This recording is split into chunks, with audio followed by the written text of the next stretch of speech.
Shout out to Mandem for dropping some knowledge on the boy. That was a good one, my guy. But allow me to add. Let's put some flesh on the skeleton, eh?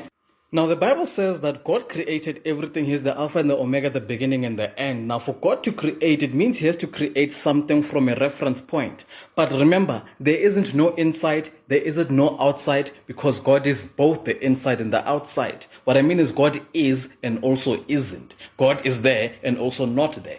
So this means that God is literally everything that exists. Now, in order for Him to create, it would mean that He has to create something out of something that already exists there. So the universe created from something that is already there. But everything that was there is already God. So then how did God create everything? God created everything by breaking Himself down into individual particles that we now observe as physical matter. So it's just that the arrangements are different. So we are arranged in the form of human beings right now, the flesh. Some things are arranged in the form of animals. Trees, anything else that literally exists is a part of God Himself, because there isn't something that He created out of, anything that is not Himself. I'm not sure if you can understand, but please don't let your brains liquefy on you and run out of your air. Catch up. Now, at this point, I'm sure you can see why some vegetarians actually catch feelings and feel hurt when they see someone slaughtering a cow or an animal or whatever the case, because they consider animals to be as equal to them. They have spirits the same way that we do. That's what they think. And I don't think they're actually wrong, right?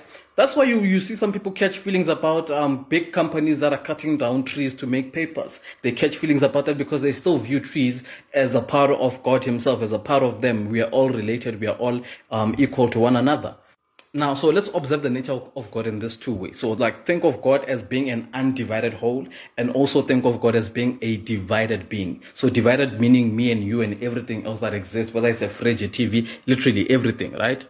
Now, take for example these 4 fingers. Pretend you don't see the base or the palm of my hand, right? So these 4 fingers are individual beings. But now they move independently, and this is how human beings actually do their things. We have become so self-centered and we believe in individualism so much, we actually don't realize that we form part of a bigger picture here, which is the whole hand. Without one of these fingers, it becomes very hard to grab onto things and latch onto things and, holding your coffee mug or whatever the case. Now, this is exactly why there's always an emphasis in the Bible about loving yourself, loving your neighbor as much as you love yourself, right? Because we all benefit from each other, because we are all the same thing, right? And this is why humans are so terrible to one another, because we don't actually realize that we are both God Himself, and we are in relation to each other. We are going to affect or influence each other's lives. Whether you like it or not, we are all the same thing. I think it's about goddamn time people stop being idiots and stop being stupid.